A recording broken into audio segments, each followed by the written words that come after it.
mabilis yung ating ginagawa. At pag ito pong pinag-aralan po natin ay pinamuhay po natin, magkakaroon po ng pagbabago sa buhay natin, sa ating pamilya. Okay? At magdadala po ito ng pagpapala, pagtulong, pagbibigay ng pag-asa sa ibang mga mahal natin sa buhay, sa ating gawain. Okay? Loving the presence of God. Ayaw gumalaw. Okay. David again brought together all the noble young men of Israel, 30,000. He and all his men went to Baala in Judah to bring up from there the ark of God, which is called by the name of the Lord Almighty, who is enthroned between the cherubim on the ark. Pakiano nga tayo. Kaya ayos nga ito. They set the ark of God on a new cart and brought it from the house of Abinadab, which was on the hill. Uza and Ahio, sons of Abinadab, were guiding the new cart with the ark of God on it. And Ahio was walking in front of it. David and all Israel were celebrating with all their might before the Lord with castanets, harps, lyres, timbrels, sistrums, and cymbals. When they came to the threshing floor of Nakon, Uza reached out and took hold of the ark. And, pakiayos to, hindi gumagalaw. Uza reached out and took hold of the ark of God because the oxen stumbled. The Lord's anger burned against Uza because of his rebellious act. Therefore God struck him down, and he died there beside the ark of God. Then David was angry because the Lord's wrath had broken out against Uza. And to this day, that place is called Perez Uza. David was afraid of the Lord that day and said, "How can the ark of the Lord ever come to me?" He was not willing to take the ark of the Lord to be with him in the city of David. Instead, he took it to the house of Obed-Edom the Gittite.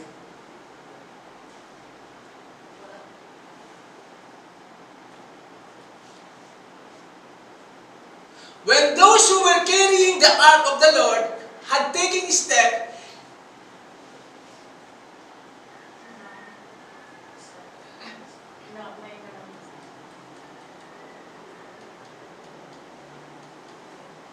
okay, sige. Bigyan ko lang po kayo ng background ng setting na ito.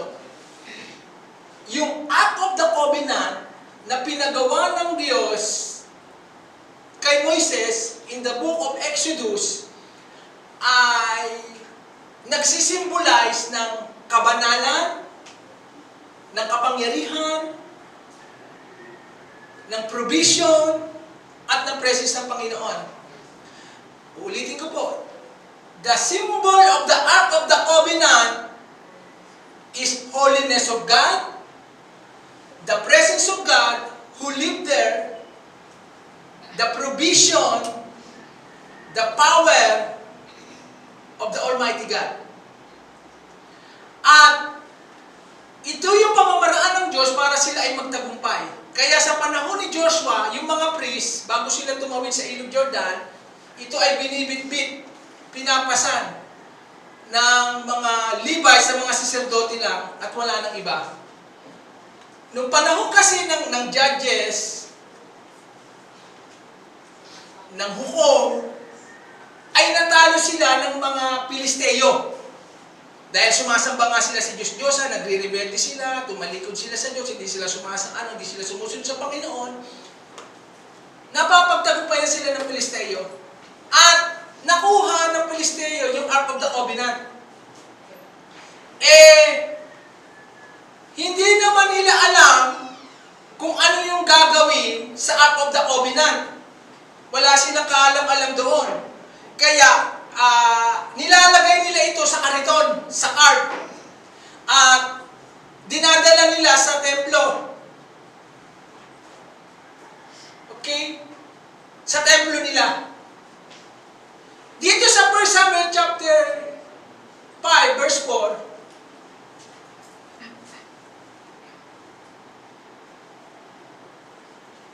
nilagay nila yung Ark of the Covenant sa loob ng templo.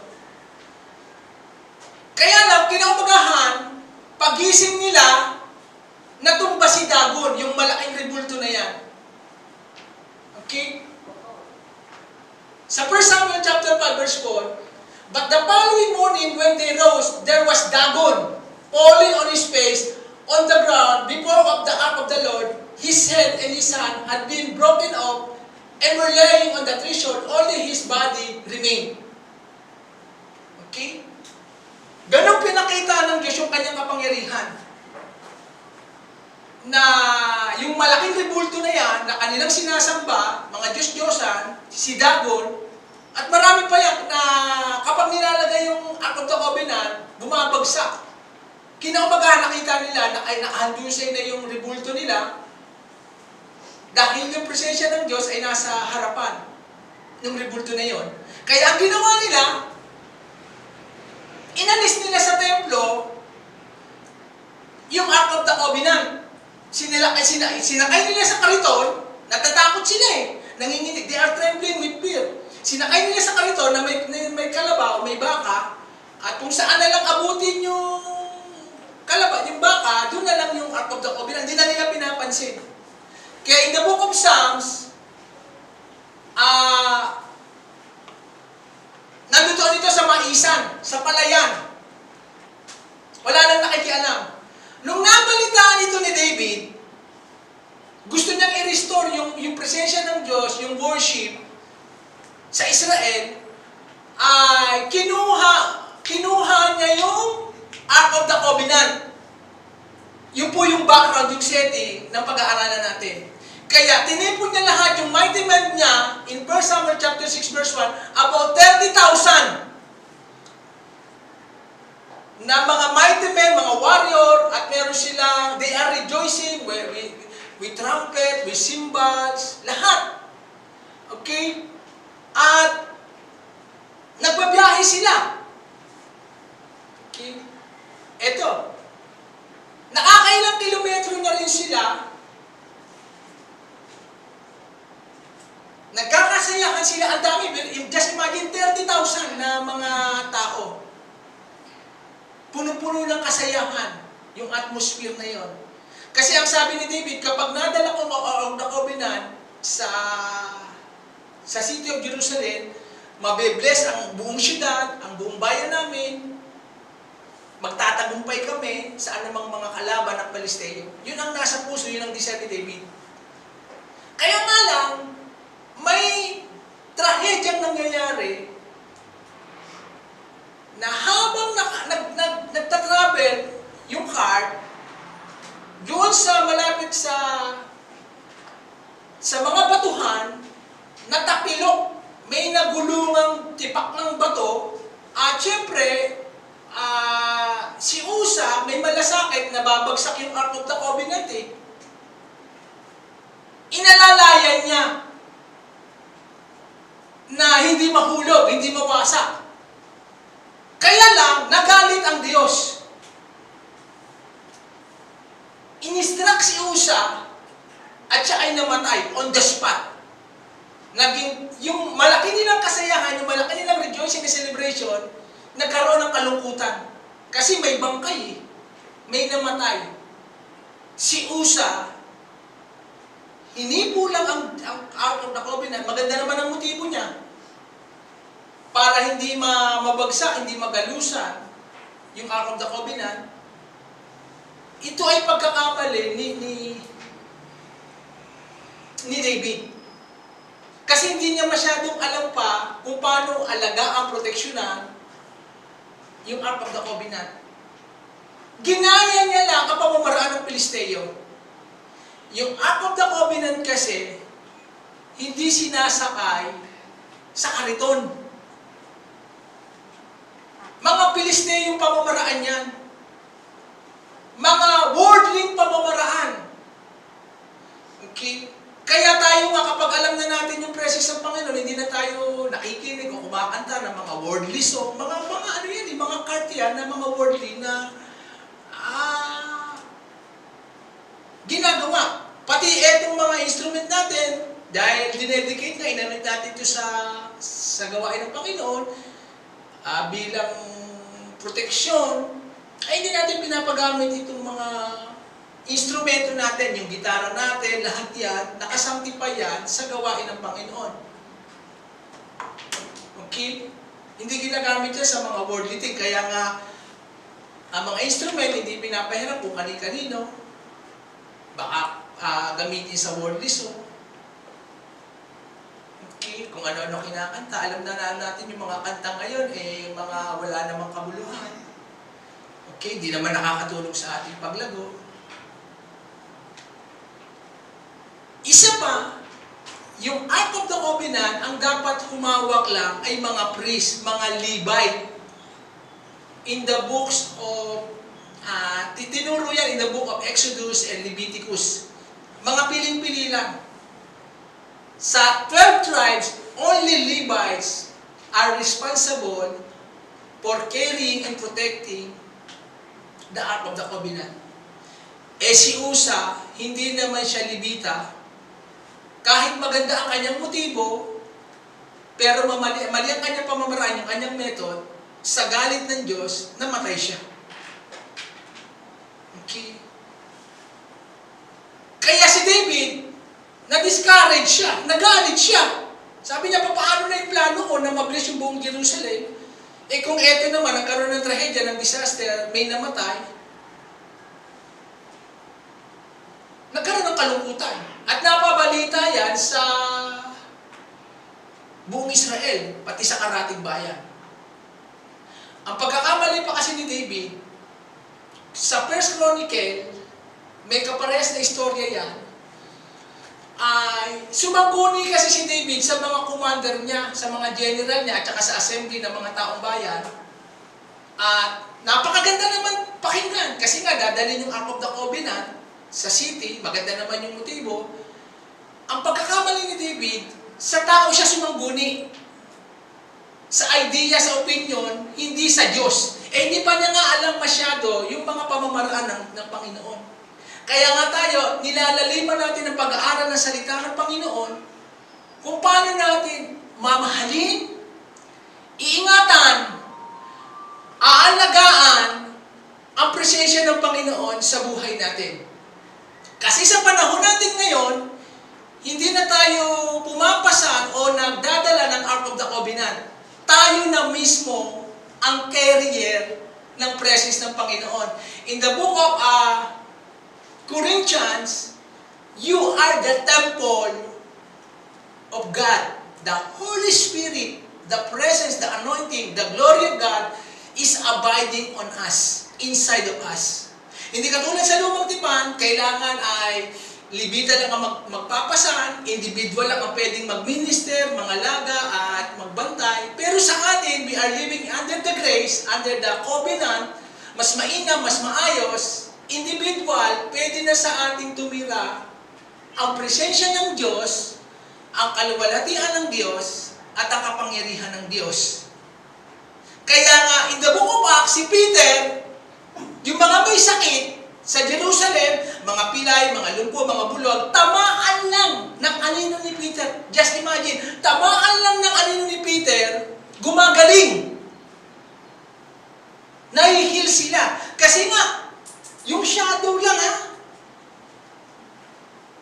Nabasa niyo po ba yun? Ganon yung power, yung presence. Yung glory na nakabalot kay Peter. Okay? Kaya, napakahalaga na ito po yung maunawaan natin ang lubusan. Na maingatan natin, mamahal natin, mas maging responsable tayo sa presence ng Panginoon. Kasi ito po yung magbabago ng ating future, ng ating buhay. Okay. Doon sa Ark of the Covenant, okay, lantay na ginto po yan na pinagawa ng Diyos. Mga special skilled people ang gumawa niyan. In the book of Exodus, sa ibabaw may dalawang angel na nakaganon yung pakpak. Tapos meron siyang, ito yung hawakan. At sa loob ng ark, may tatlo. Yung Ten Commandments na binigay ng Diyos kay Moises. Yung Aaron buds, na yung tungkod ni Aaron, grabe maghiwala yun. Kahit tungkod lang, pagising sa umaga, nagkakaroon ng dahon, nagkakaroon ng buhay, ng sigla. Tapos yung bread of manna na galing sa langit. Yun ang nasa loob ng Ark of the Covenant. May mga ibig sabihin din po yan. Nakuha mo ba natin? Ulitin natin. Ano yung tatlong bagay o elements na nasa loob ng Ark of the Covenant? Una, yung Ten Commandments. Pangalawa, yung staff, yung tungkod ni Aaron, na nagkakaroon ng tangkay, ng buhay, ng bulaklak, ng dahon, at yung bread of manna from heaven. Yun ang nasa loob niyan. At tanging mga Levita lang ang nagpapasan niyan. Pati yung mga damit na yan, may mga ibig sabihin niya, pero hindi po tayo dyan magpupokus yung topic. Ito po yung sa Book of Joshua. Natatawid sila sa Ilog Jordan, only the priest ang magkikerry. Tapos yung mga nasa likuran, yung assembly ng mga Israelites, mga 1 kilometer ang layo. Na nandiyan ng tubig, yung pag-apak ng mga Levites, saserdote, hinawi ng Diyos yung Jordan. Yung river na yun. Okay? Ngayon, why God blessed the house of Obed-Edom within 3 months? Balikan natin yung verse na yan.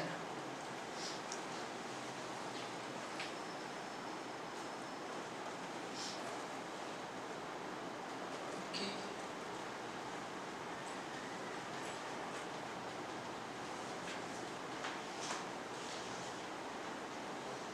Meron dyan na sa loob ng tatlong buwan, blines si Obed-Edom. Pakitignan nyo nga sa hindi na yata rito.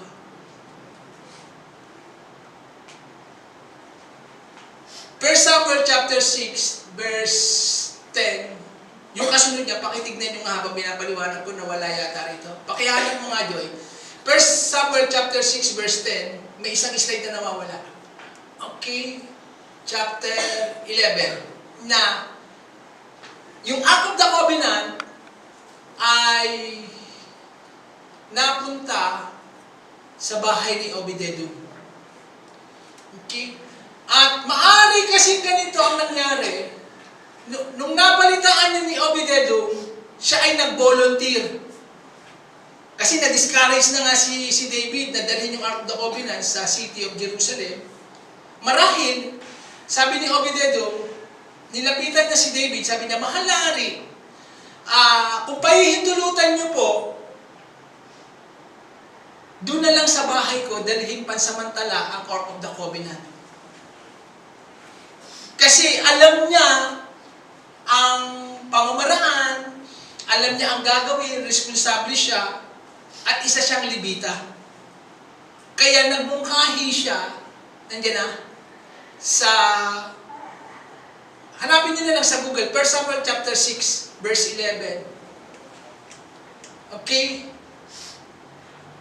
Kay Obed-Edom. Okay? Kaya habang yung Ark of the Covenant ay nasa bahay ni Obed-Edom, wala namang ginagawa si Obed-Edom for 3 months. Within 3 months, pinagpala si Obed-Edom at ang buo niyang sambahayan. Nagkaroon ng pagbabago. Nagkaroon ng acceleration. Na-bless sila. Kaya dito ko nalaman na pwede palang mapabilis, magkaroon ng acceleration na doon sa loob ng bahay natin ay magkaroon po ng blessing. Spontaneously, phenomenal, amazing, awesome na blessing. Kaya pala tayo pinapagawa ng Panginoon ng 90-day challenge. Kailangan maunawaan natin. Paulit-ulit na mapakinggan, magkaroon tayo ng revelation ng pagkaunawa. Okay? Doon sa loob ng bahay natin, tayo po ay mabless. Sino po ngayon ang gusto ko na mabless ang bahay natin inside of our house? Taas po ang kamay. Amen. Amen. Gusto po ba natin? Amen. Kung nung nakaraan, pinag-aralan natin yung dapat unahin ng Panginoon, araw-araw, at isasagawa natin yung pamumuhay, ngayon, okay, ayan na. And the ark of the Lord continued in the house of Obed-Edom, the Gittite, 3 months. And the Lord blessed Obed-Edom and all his household. Tandaan niyo po yung verse na yan. Dahil nag-suggest si Obed-Edom, sabi niya, bahala Ari. Kung papahintulutan niyo, kung ayaw niyong dalhin yung Ark of the Covenant sa city of Jerusalem, doon na lang sa bahay ko. At habang nandoon sa bahay ni Obed-Edom, ng 3 buwan, 90 days, the Lord blessed Obed-Edom and all his household. Si Obed-Edom po ay ordinaryo lang na Israelita. Hindi siya mayaman. Hindi siya masyadong kilala. Pero bakit siya pinagpala ng Panginoon sa loob ng 3 buwan? At yun ang dapat natin gayahin. Okay? Kaya, niresearch ko po yan. Why God blessed the house of Obed-Edom within 3 months? 90 days. Number 1, he accepted the responsibility for the ark even though there was visible deadly fear. Tinanggap niya ang responsable na kahit hindi niya pa masyadong naunawaan at may takot nga eh. Sino ba ang tatanggap niyan? Na nabalitaan mo si Usa ng isa'y namatay, deadly, on the spot. Hindi ba? Eto sigurado nga, buti nga yung COVID medyo may poprotek. Eto kapag wala kang alam, maaaring sabihin ng mga kasama ni Obed-Edom, ng asawa niya, yung mga anak niya, bakit natin dadalhin dito yung Ark of the Covenant? Kung yung mga anak mo malikot yan, kung mahawakan nila, gusto mo ba may mapahamak? Gusto niyo mo bang madagdagan yung may namatay? Di ba malaking takot yan? Na very risky. Kung matagilid na naman yan, at halimbawa, hindi man tayo makahawak niya, kung may mga ibang tao, out of curiosity, hinawakan. Kung may mamatay na naman dyan, di nakakahiya. Pananagutan pa natin yan.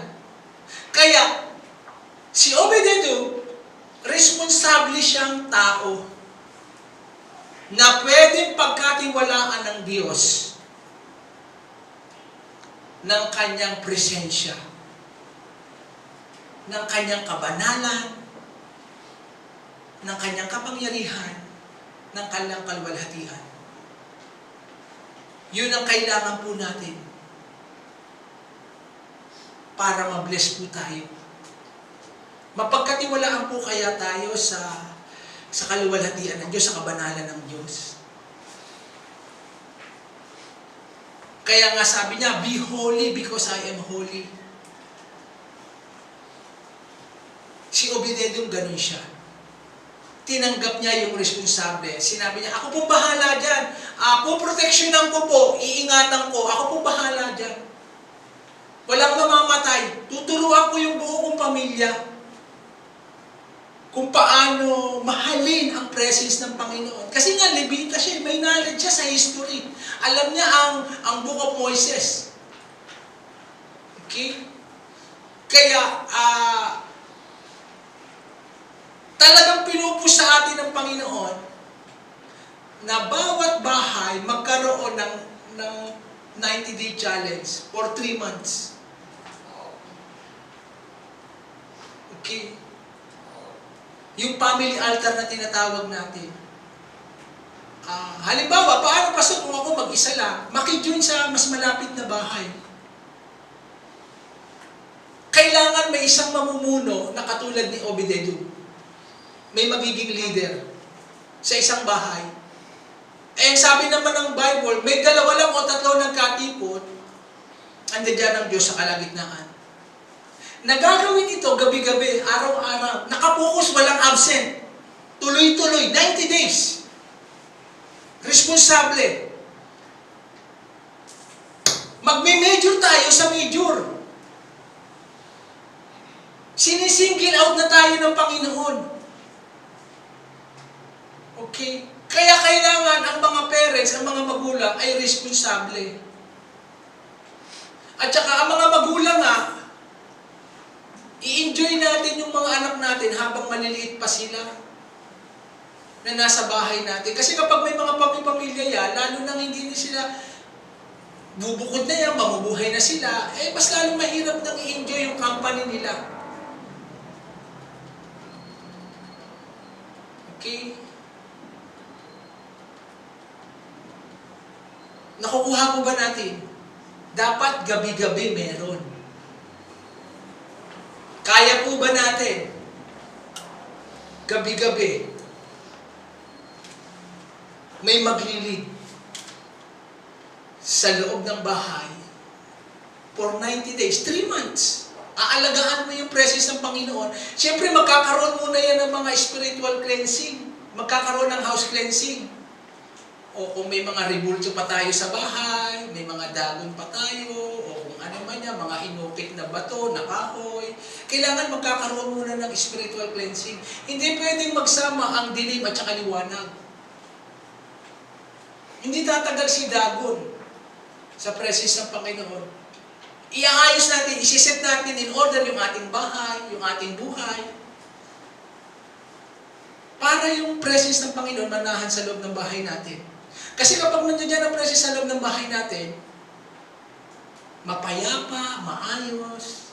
Kita nyo kapag wala ang presence ng kahit mapera yung isang tao, kahit nasa kanya lahat, palaging stress siya, laging kulang, may problema. Kasi wala ang presence ng Panginoon eh.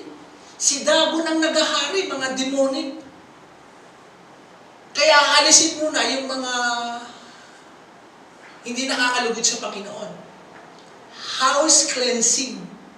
Parang si Gideon, bago siya sumunod sa giniba niya muna yung rebulto ng tatay niya nung gabi. Kaya pagbagsak, nagulat yung mga sabi niya, o bakit bagsak yung Diyos-Diyosan ng tatay mo? Sabi ni Gideon, kung talagang Diyos yan, sana, hindi mangyayari sa kanya yan. Dapat siya yung tutulong, hindi siya yung tutulungan. Kung yung sarili niya, hindi niya kayang ingatan, Diyos-Diyos yan kasi gawa nga ng tao. Paano halimbawa kung may sunog, kung tunay na Diyos yan, ikaw ang ililigtas. Kung Diyos-Diyosan yan, ikaw yung magliligtas sa kanya. Hindi nga Diyos yan eh. Okay? Kaya iseset natin in order. Okay? Yung bahay natin. Tapos kakausapin ang buong sambahayan. Magna 90 days challenge tayo. Katulad ni Obed-Edom, sa bahay na to, ang iingatan natin, ang presence ng Panginoon, magiging responsable tayo. Mag-set po kayo ng time kung 8:30. Kung hindi pa kayo nagsiset, pwede nyo kaming umbitahan sa umpisa. Iaayos. Kasi yan ang program ng church natin eh. Naghahanap tayo ng mga pamamaraan. Kung paano tayo makaka-breakthrough. Paano tayo makakatakas sa mga problema natin. Ito na ang pinagagawa ng Panginoon. panahanin ninyo, buksan nyo ang inyong ipapaliwanag sa buong pamilya. 90 days Kaya nga dito kakausapin kayo, group by group, pamilya. Kung hindi pa talaga natin ito naunawan, bakit hindi natin inuumpisahan? O hindi pa tayo ganun kaseryoso? Kailangan madala ang presence ng Panginoon sa loob ng bahay natin. Para yung bahay natin, bless na bless. Walang pagkukulang, walang struggle, puno ng kapayapaan. Kailangan mature. At yun nga ang kailangan, bakit kailangan tayo may mentoring? Para lubusan pa nating maunawaan. Amen. Number 3. He led his family in regular worship and studying the Word of God. Siguro yan, mahaba naman siguro ang oras nila, hindi lang siguro gabi, may tanghali, may umaga, may hapon. Kasi etong si Obed-Edom, isa siyang singer, isa siyang musician in the book of Chronicle. Alam niya, isa siyang Levita. Kaya regular, may worship. Siguro, nung panahon na wala mang gitara, may timbre siya. Basta nagkakantahan sila. At nag-aaral sila ng Word of God. Ano yung Word of God na pinag-aaralan nila? Yung Ten Commandments. Hindi pa naman buo ang Bible nun. Siguro, nilabas yun ni Obed-Edom, nilalagay nila sa gitna yun. Gabi-gabi, for 90 days, paulit-ulit, pinag-aaralan nila yung Ten Commandments. Paulit-ulit yan. Huwag kang sasampa sa Diyosan, honor your God, huwag kang papatay, huwag kang magnanakaw, huwag kang mag-iimpot. Pinag-aaralan nila. Regular. Paulit-ulit, continuously. Worship, studying the Word of God for 90 days.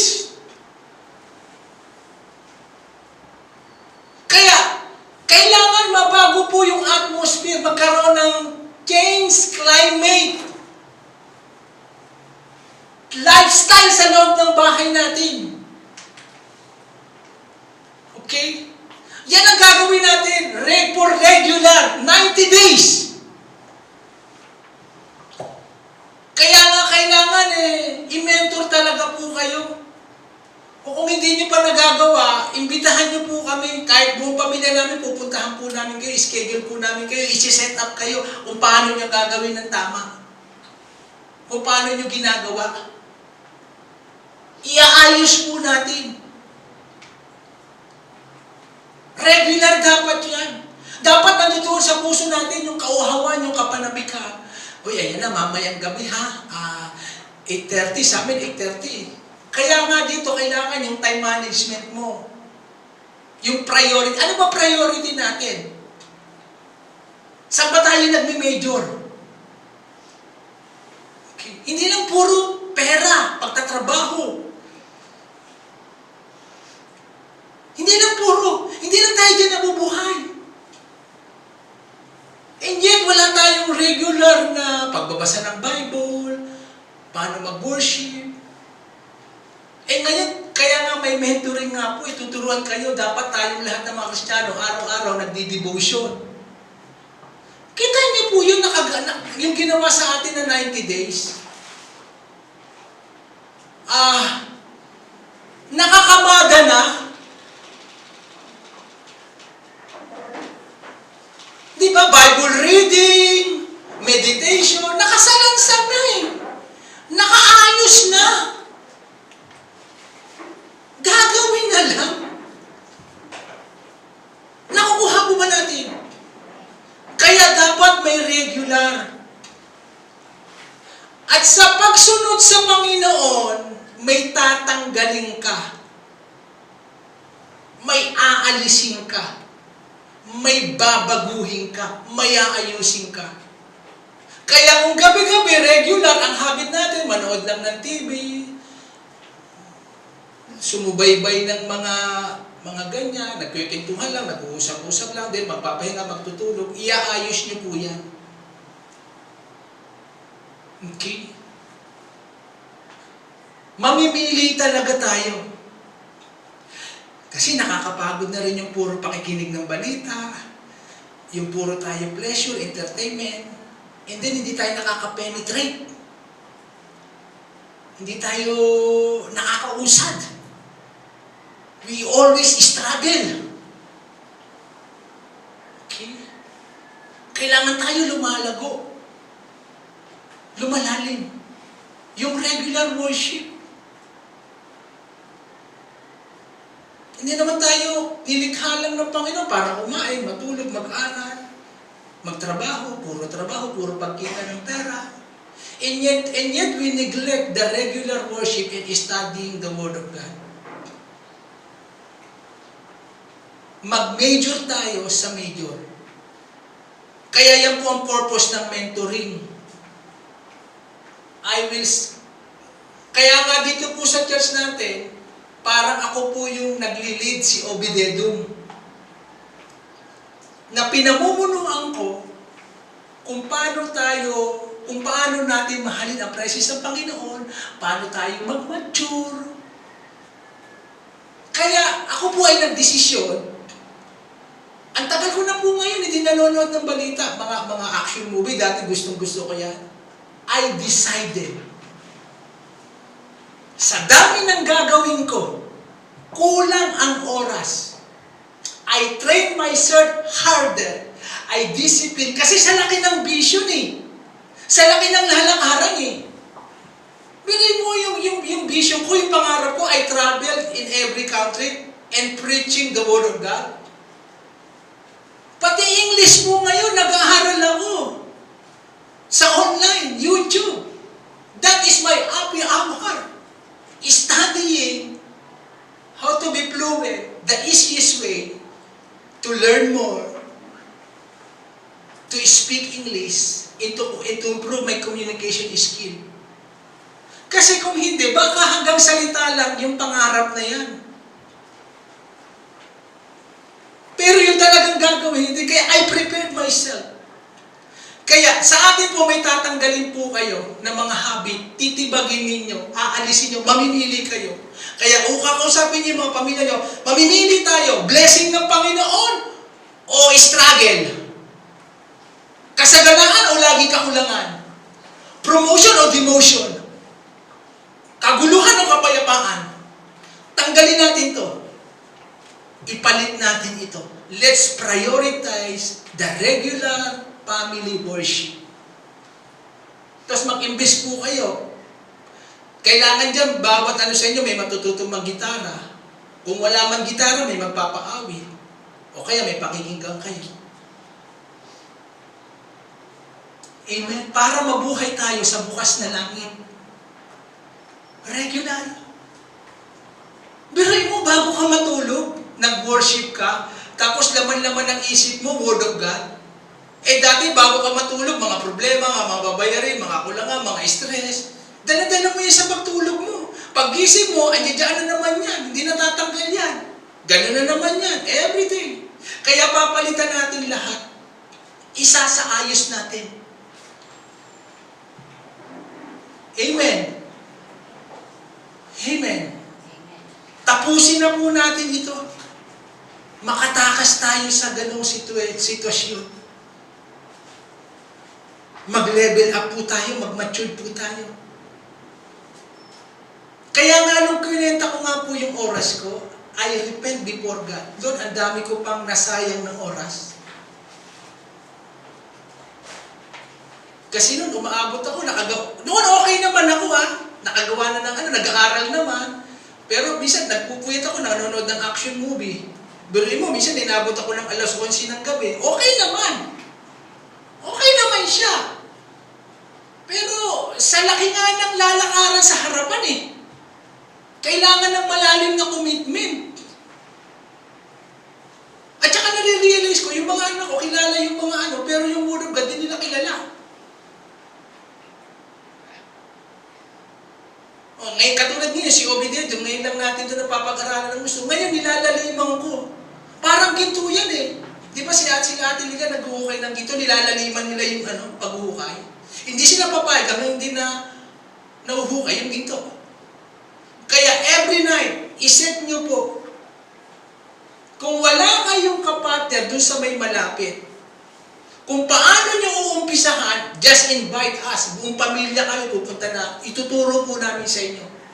Hindi po tayo papayag na walang breakthrough, na walang acceleration sa taong ito. Something must happen. Amen? Number 4. Ito po, yung ano nito. Dito yung ginawa ni Obed-Edom. They treated the word of God rightly. Okay? Nilabas ni Obed-Edom yung 10 Commandments, ha? Wala pang Bible noon, hindi katulad natin ngayon. Ang dami natin papag-aralan, may New Testament, may Gospel. Kompleto na lahat. Ang Bible natin, nasa papel, nasa cellphone ninyo, nasa iPad, nasa computer, nasa laptop. Kala Obed-Edom, nung nagtsatsaga sila sa 10 Commandments, at saka siguro pinapaliwanag lang, nililecture lang ni Obed-Edom yung mga history, kung paano hinati ng Diyos yung dagat, kung paano nakatakas sila Moises, yung mga history. They treated the word of God rightly by accepting it. And then, hindi lang nila tinanggap yung word of God, yung 10 Commandments, by obeying it. Sundin natin ito kung ano yung sabi sa 10 Commandments. And then, by protecting it, iningatan nila. Amen? 2. They treated the word of God repeatedly. Pero mo for 3 months, for 90 days, wala silang ginagawa, paulit-ulit lang. O sige, pag-aralan natin ito, 10 Commandments, 10 days. Another 10 Commandments na naman, history na naman. Wala silang ginawa, paulit-ulit. Ang sarap pakinggan yung salita ng Diyos kahit paulit-ulit. Nagagawa nga natin ng magbabago sa atin. Kung hindi, yung katotohanan, natanggap natin at sinagawa natin, yun ang magbabago sa atin. Kaya, ganun ang ginawa ni Obed-Edom. Kaya, ewan ko po kung saan po kayo tumigil dyan sa 90-day challenge, kung ginagawa pa natin o hindi na. Okay? They treated the word of God richly. Grabe yung pagpapahalaga nila, no? Trinato nila ang word of God na parang kayamanan. Di ba kapag mamahalin, iniingatan mo, uy, mamahalin yung cellphone ko, hindi ko dapat ilalagay kung saan-saan. Yung sasakyan natin, i-park mo dyan, baka magasgasan, mabasagan, makahid ang pintura. Uy, mamahalin yung mga paso ko, important dyan. Yung mga halaman ko, hiningi ko pa, mamahalin yan, may value sa akin yan, ingatan yan. Dapat ganun pala ang pagtrato natin sa Word of God. Hindi yung may Bible nga, nandoon yung Bible. And yet, hindi pinapansin. Mas gusto pa nating magbasa ng Facebook, ng email, ng balita, and to satisfy our gratification, kaysa i-prioritize ang Word of God. Si Obed-Edom hindi. Tinuruan niyang maigi. Hindi lang natin paulit-ulit pag-aaralan ng Word of God, ha? Tratuhin natin ito ng parang kayamanan, parang diamante, parang ginto. Sabi sa Colossians 3:16, let the message of Christ dwell among you richly, as you teach and admonish one another with all wisdom through the psalms, hymns, and songs from the Spirit, singing to God with gratitude in your hearts. Yan ang ginawa nila Obed-Edom kung bakit sila pinagpala for 3 months. Hinayaan nila na manahan ang salita ng Diyos sa puso nila. Tapos tinuturo niya, ina-admonish niya, na umawit tayo ng hymns, ng hymns, ng Spirit, nang may pasasalamat sa puso natin. Mas mapalad po tayo, we are so blessed kaysa sa panahon nila Obed-Edom. Hindi pa kumpleto ang Bible nun. Mas marami tayo ngayong instrument ngayon. May mas magaganda tayong awitin kaysa nung panahon nila. Mas maayos ngayon. Kaya ganyan po natin tratuhin ang Word of God richly. Dapat may motto tayo eh. Bago ako magbabasa ng Facebook, bago ako manonood ng TV, Word of God muna.